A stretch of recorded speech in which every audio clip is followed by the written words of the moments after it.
This is Pet Life Radio. Let's talk pets.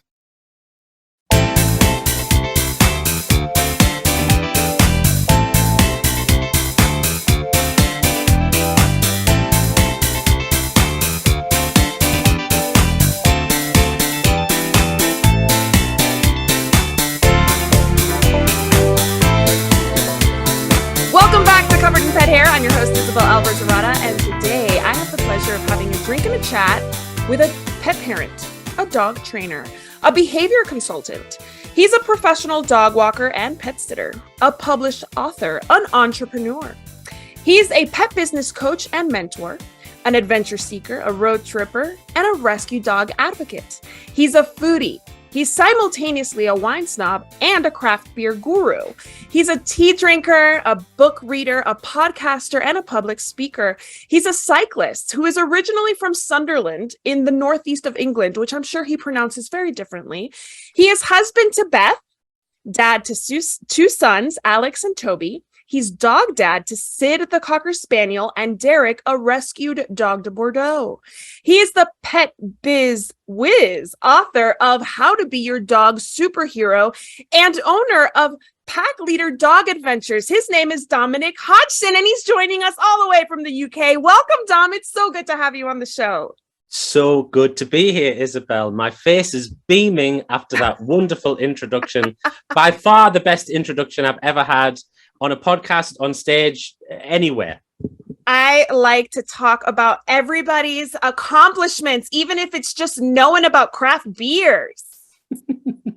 Right? Yeah, well, you know, I mean, I don't feel like I have that many strings to my bow, so I like to show them all off when I can. Well, I am thrilled that we can talk about all of your accomplishments today. I was a guest on your show recently. It was such an honor to be interviewed by the Graham Norton of the pet industry. You are such a good interviewer. I'm going to get into that. But before I do, I want to introduce our drinking game today for our audience. So audience, anytime you hear this word, make sure you take a drink of whatever you're enjoying. But please be sure you're over 21 to partake in the US, 18 in the UK. Is that right? Correct. 18 in the UK. Never drink and drive no matter where you are, and always drink responsibly. So what are you having tonight, Dom? I am having a craft beer. Even though I'm a bit of a wine snob, it's a tad too early in the day. It's 5 p.m. UK time, so I went for a nice, cool, refreshing craft beer. Can I name it? Yes, of course. Please do. It is a Brixton Brewery pale ale. So I first got into pale ales actually when I visited the States, when I went to California, and I had a few there, and that was it. I was hooked. Oh my goodness. I love it. So you know what? It's nice to travel and try local beers. I feel like not everybody has wine, right? Not everybody produces wine. But beer, you can find breweries, especially nowadays, almost everywhere. And it's a nice way to kind of get in touch with the local, I guess, culture and what they like, what they have. In El Paso here, we have a lot of like mango beers. We have like spicy beers because of the Mexican culture. So it's nice to do that. So that I don't usually drink beer, but if I travel, I'm having a beer. Absolutely. No doubt about it. I totally agree. Yeah. Well, today I'm actually, because it's 5 p.m. your time, it's 10 a.m. my time, I'm having a Bellini, a peach Bellini. Classic. Classic. I like to celebrate with bubbly always. And because we're kicking off season 3, I just want to propose a toast to you for helping me do that with such enthusiasm. Cheers. Ching. All right. Well, I always start this show with a game, and this season is not going to be an exception. We might even play more games this season if I get inspired to come up with them. But the first game we're playing is actually something I'm thinking of introducing as like a kind of a regular recurring segment. You see this little ball here? I'm intrigued. This is what I've called a booze ball. And I'm going to ask you questions from this ball. This ball has little questions. It's made by Answers in Motion LLC. I got this in my Buy Nothing group, and I was like, when somebody posted, I was like, this is perfect for my show. And she was like, it's yours, come and get it. So I'm going to toss it. I'm going to see where my thumb lands, and I'm going to ask you that question. If it's too revealing or you don't feel like tackling that subject, you just take a swig of your drink. Are you ready to play? I'm ready. All right, let's see how well I do this. Let's see how well I do this. All right. What is an important turning point in your life? Wow. I guess, obviously, I'm a father to 2 kids. I'm married my childhood sweetheart, so that was a big moment. But I'm going to say when we adopted our first rescue dog, because that ultimately kicked off my passion for helping rescues, which led to the idea for my first dog walking business, and then everything that's kind of happened after that, really. So in a similar way to, you hear Walt Disney say it all started with a mouse. With me, it all started with a dog. I love that answer because I can totally relate to that. All right, so next one. How did you spend your time after school? Well, when you were reading out my list of accomplishments in the introduction, I forgot to mention on my blurb when I was telling you all about them, I'm a big musicals fan. So I really love musicals. And when I was a young boy from about the age of 10, like that was kind of all I ever wanted to do. So I was like singing and dancing and taking part in local amateur dramatics and all this kind of thing. And then I actually met Beth, because I worked, when I was at Performers College, I worked at the local theatre, selling ice creams and popcorn and programs. And I met Beth there because I just wanted to be in a theatre all the time. And so, yeah, so that's, that was what I used to do after school. I used to just dream of being in musicals. I love it. No wonder you're a performer and you're a public speaker, because you've tied both of your passions. Speaking to an audience, performing and inspiring and motivating, and pets. I love it. All right, last one. Let me toss it again and see if I get a good one. Ooh, a time you got in trouble at school. A time I got in trouble. Oh goodness. There's a few times. There was we actually got sent to the headmaster's office. Believe it or not, on our first day. I went to nursery with my best friend, and then we went to school together when we were like 5, I'm talking primary school, the first day at school. And at the end of the day, the teacher asked us to put the chairs away. And we were both kind of so keen to help that we ended up fighting over the last chair. And I don't know if she was just setting an example, but we both got sent to the headmaster. And so that kind of set the tone for my education.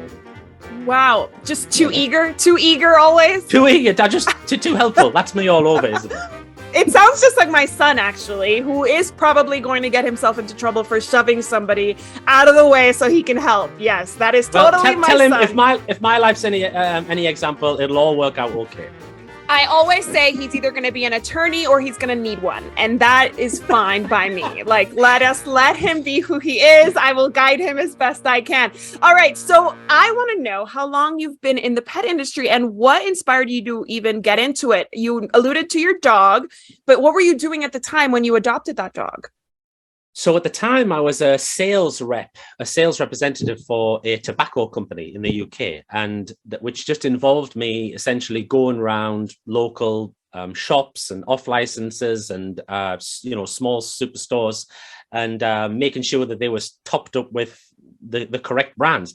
Really boring. Actually, it was a really well-paid job and a good pension, good benefits. Everything was all fine. I'd been doing that for about 10 years and I didn't really want to do it for another 30. So right. I was starting to think about some sort of a change.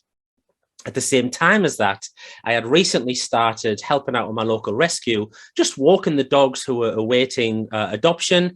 I wanted to do something like that because I had spare time on my hands and I'm not very good at golf and I didn't have any other hobbies. So I thought I'll do that and I'll give something back to these rescue sort of community who have given us these wonderful dogs that we had at the time. And that was where the idea started for me thinking, I wonder if there's a need for a kind of a more enhanced exercise service for busy pet owners. Because I used to, with the rescue dogs, some of them were a bit wild, and a bit frisky. And I used to sort of walk really fast with them to wear them out. And I used to jog with them a little bit as well, and that got me the idea of thinking, if we could provide some sort of an enhanced experience, more exercise, high tempo, games, that kind of thing, maybe this would go well. So that was kind of the seed for what became in 2011 Pack Leader Dog Adventures. That is amazing. And where exactly is your business located in the UK? So it is located in Sunderland. So I was born Okay. here. We're still here now. I actually moved 5 years ago. We moved back to the same village where I grew up. And in Sunderland, it's kind of, like I said, northeast of England. People might be more familiar with Newcastle. That's kind of just near where we are as well. And and that's where the business has been. The local part of the business has been for 11 years now, 12 years.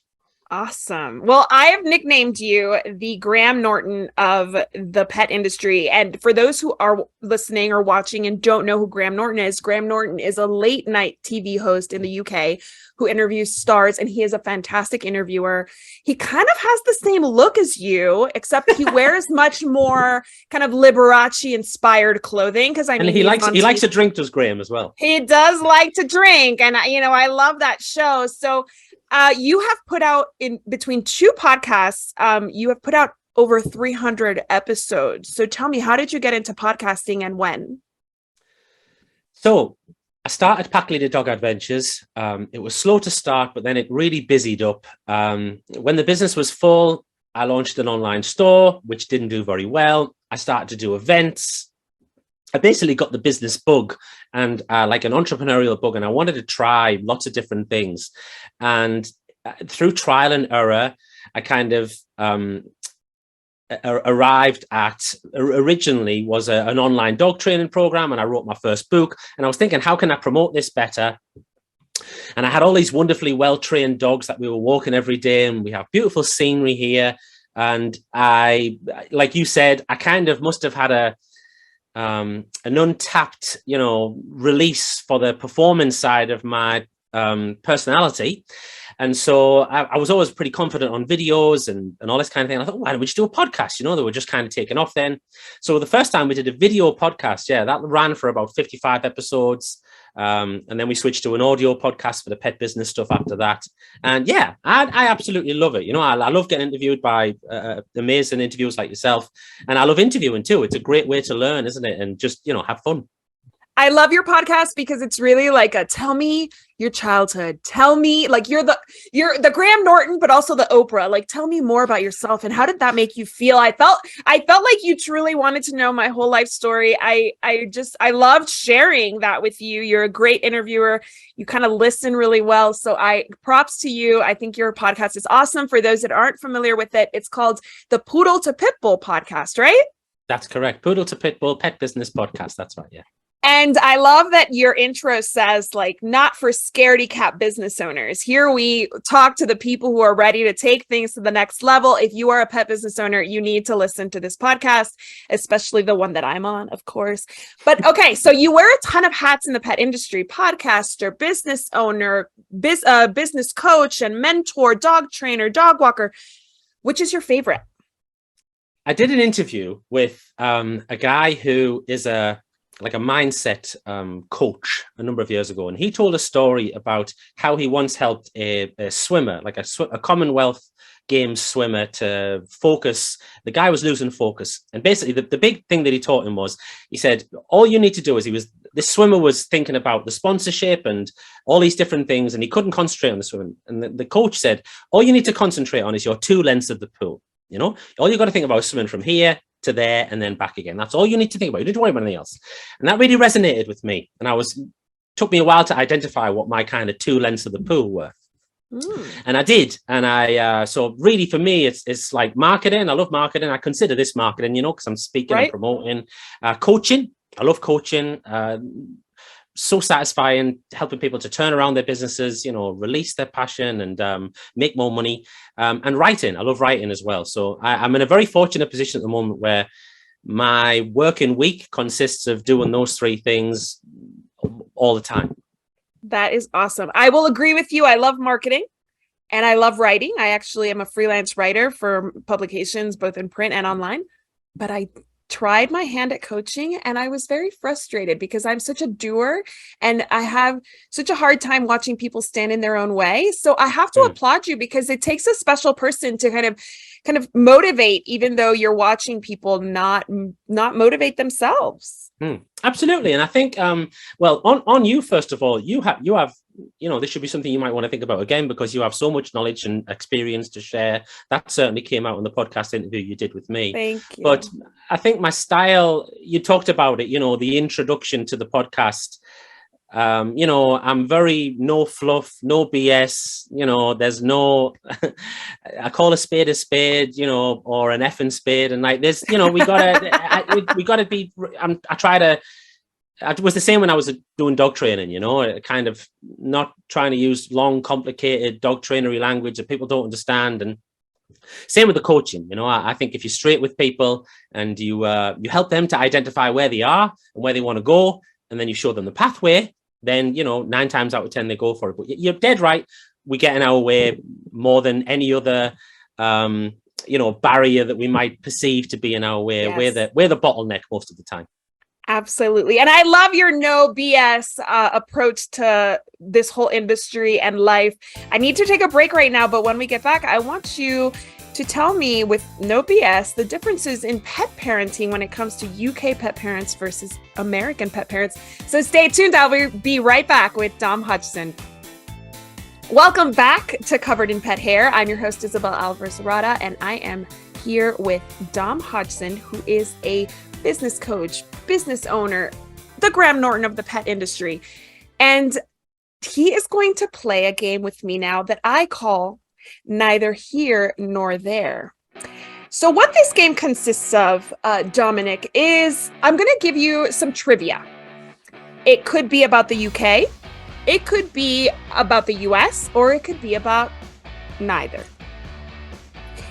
I want you to guess. The first one is super easy. And the second one I think is quite easy. It gets a little hairier after that. Are you ready to play? I'm ready. I hope I pronounced this word right. Worcestershire sauce was invented here. Worcester sauce, correct. Where is it? Which UK. one? The UK, that's right. Okay, so how do you pronounce that word? Worcester sauce. Worcester sauce. We call it Worcestershire. What? I don't even know what we say anymore because I overthought this. Worcestershire. We call it Worcestershire sauce. Okay, next one. The best-selling book series in the world was penned here. So you have to tell me, what was it? The UK? Is it the US? Or is it neither? Best-selling book series. I'll say here, UK. Mm-hmm. Harry Harry Potter series. Wow. Exactly. Very good. All right. I've got my Harry Potter wand in the background. Can you see? Oh, do you? Look at that. My Nimbus 2000. I need a Nimbus 2000. All right. This country is the world's largest exporter of pecans.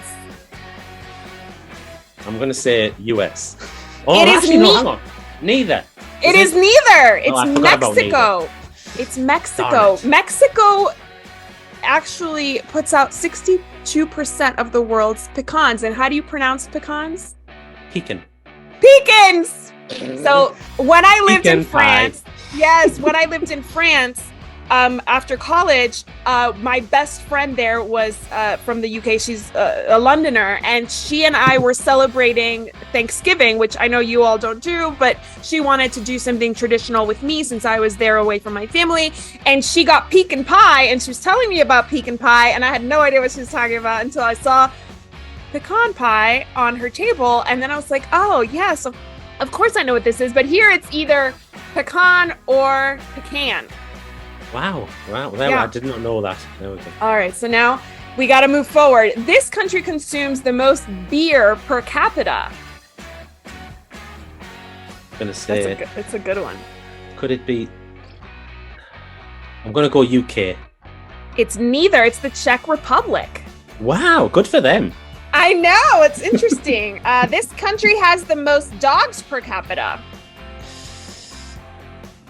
Dogs per capita. UK?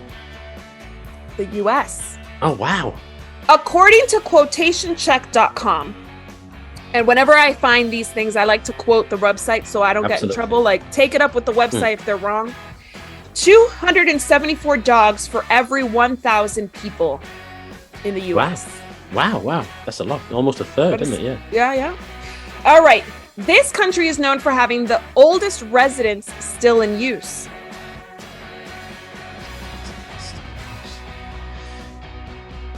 US. UK, Windsor Castle. Oh, of course, dear me. That should have been terrible. All right, the last one. This country is the world's 4th largest country by total area. US. That is right, the US. All right, so the only reason I wanted to play this game is because I want to talk about the differences that you, as somebody who's worked with pet parents in the UK, pet sitters, pet pros in the UK versus here in the US, because I know you do come over here for speaking engagements and you do have coaching clients here in the US. What is the biggest thing that American pet parents can learn from UK pet parents? Wow. I think there's I think in the States, the thing about it is almost everything that happens in the States ends up coming over here anyway, so right. The whole, treating the dogs as fur babies and treating them as, extended members of the family and almost treating the dog better than you would treat other members of your human side of your family, I would say this is happening. Obviously, it happens a lot in the States. It's a big part of the culture. Happening a lot here too, So it's definitely happening more and more here, but not quite as much probably as what it happens in the States. I would probably say that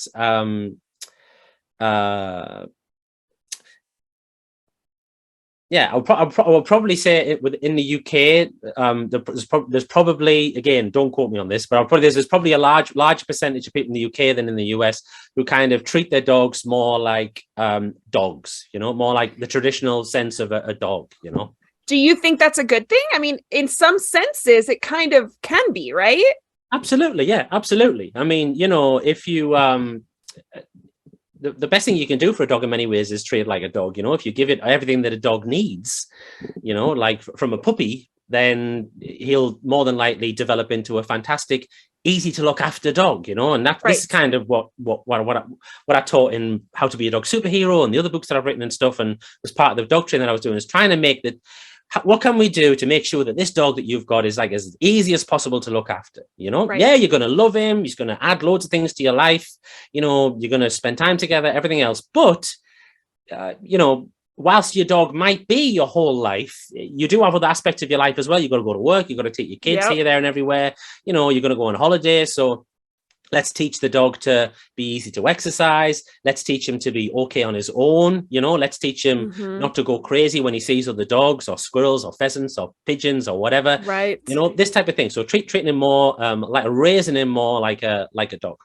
Like the dog you want to spend. Like the dog you want. With. Yeah. And this is exactly. Not, I'm not saying a dog, he's we don't care about him or anything else. Right. Like his role. What's his as pet dog? Right. What's his role in the family? Let's raise him to be like a really easy to look after, well balanced, fun pet dog. And how about travel? Do people in the UK travel with their pets more because of like the rail system? Does it make it easier? Do you find that UK dogs travel better than American dogs? Yeah, it's interesting. I think if they've been raised to travel, then it's much easier. I just did an interesting project recently. A client of ours who we looked after her dogs for about 5 or 6 years, she moved to Portugal about 4 years ago. And she wanted another dog. She wanted a puppy. So she contacted us. So to cut long story short, we collected the puppy for her from the breeders. We raised him for 5 weeks. And then me and Toby, my youngest son, who's 18, we traveled with him over to Portugal. We took him over there. We drove down, we got the ferry, we drove through Spain down into Portugal, and we stayed for a couple of days and saw them, and it was fantastic. The whole thing went wonderfully well. But we raised the puppy to be easy to travel because I knew he was going to go on a boat, because I knew he was going to spend 3 days in a car. Now we took him everywhere, we took him everywhere. Right. from the very first day that we got him.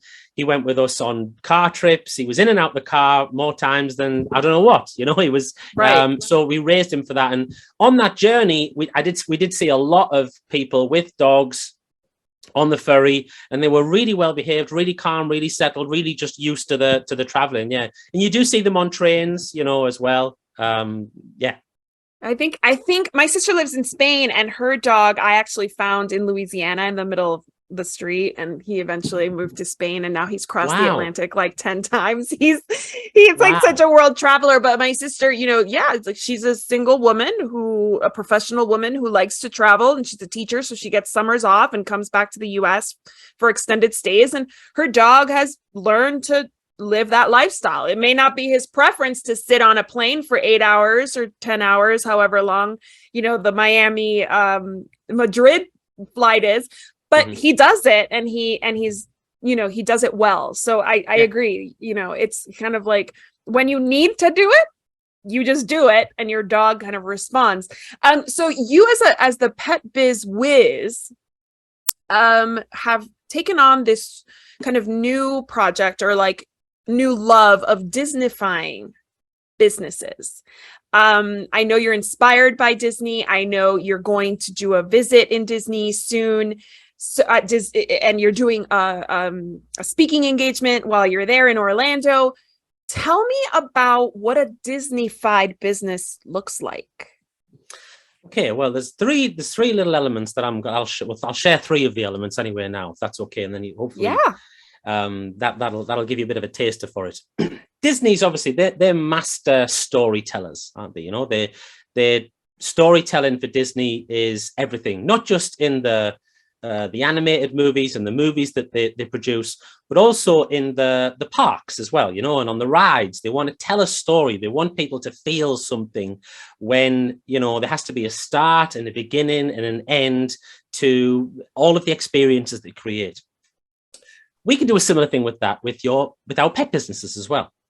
We want to, and we should really be creating an experience for the client that is enhanced, and it is, it has surprises in there, and people feel valued and they feel special, because what this does is this contributes to the storytelling that they do about your business, and all of these extra things that you do in your business with your onboarding and the extra attention that you lavish upon the dogs, and you communicate that to the clients. This results in the clients telling great stories about your business. Right. You'll never guess what my dog walker did today, or you'll never guess what my dog groomer gave me today, or you'll never guess how my doggy daycare, what event they did. And I can give you hundreds of examples of ways that clients of mine have Disneyfied the business, by dressing up with the dogs for the walks, or putting on special themed training sessions. And I've got guys who do in their daycares, they have special Harry Potter weeks that we just talked about.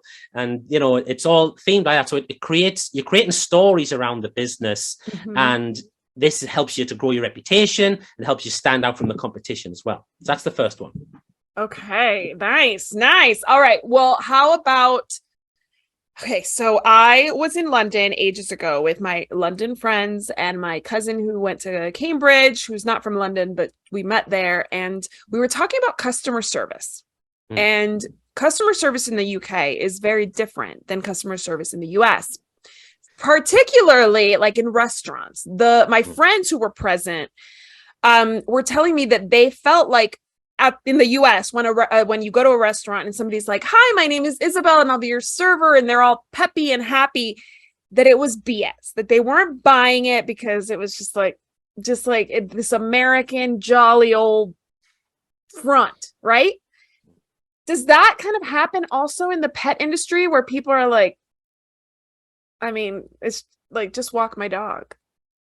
I think maybe it is, but thinking about what we talked about before, but there'll be some clients who will think that, And I'll say from my point of view, I never thought it was, well, I knew it was part of the sales charm, the sales patter of the server or the greeter in the store, but I was impressed by it still, It warmed me as I walked in. I much prefer that to what happens over here, where you get zero.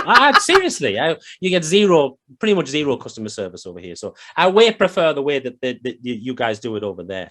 But I think that if you think about what we talked about before, about how pet owners now, with their babyfying their dogs, and they want this extra thing, it's not like it's not like we're selling them even, like dog food or dog beds or apparel. This is the dog that will certainly the guys that I look after, the service-based pet business owners, these are the guys who I coach. So this service, for what is essentially the dog owner's most precious thing in the world, I don't think you can go too far with, Disnifying and creating a fantastic experience that causes the client to feel really good about what their dog's enjoying. It's so funny you should say that. I do think that the pet industry lends itself, especially the service industry aspect of the pet industry. When my kid started school, and it's a private school, and it was one of the, better schools here, I was actually kind of disappointed because I was expecting to have the same kind of like communication that I had gotten from my pet sitters in the past. I didn't get an update on day one, and my 3.5-year-old was there. I didn't really get much feedback at all. But when my dogs are taken care of by any pet sitter we've ever had across multiple areas, I get a text with a picture saying how happy they are. And so I was actually expecting more from school because I'm spoiled by my pet sitters. So I agree, like the industry just lends itself to that. It's pets, it's fun, the technology allows for it. So tell us how my audience can learn more about you and your coaching so that they too can Disneyfy their business. Cool. So I have the podcast. Obviously, they can check out the podcast, the Poodle to Pitbull Pet Business Podcast. You can go to petbusinessmarketing.com to find out more about me and the coaching service that I offer. Like you said, we have clients in the US and Australia and everywhere. The new Disnify book will be available at petbusinessmarketing.com/magic book. Or you can look for how to Disneyfy your pet business on Amazon or anywhere else that people want to buy a book, basically. That is awesome. Well, I just want to propose a toast to you for being so awesome and for being my guest. Thank you so much for helping me kick off season 3. Thank you so much, Isabel. You've been a wonderful, gracious host, and as I knew you would be, and I've thoroughly enjoyed myself. So thank you very much. Likewise, truly always great to catch up with you. And I also want to propose a toast to our executive producer, Mark Winter. Thank you, Mark. And to our audience for joining us. Here's to a life covered in pet hair, because there's no better way to live. Cheers. Cheers. To learn more about Covered in Pet Hair, please visit coveredinpethair.com or petliferadio.com. Thanks for watching, and I'll see you next time.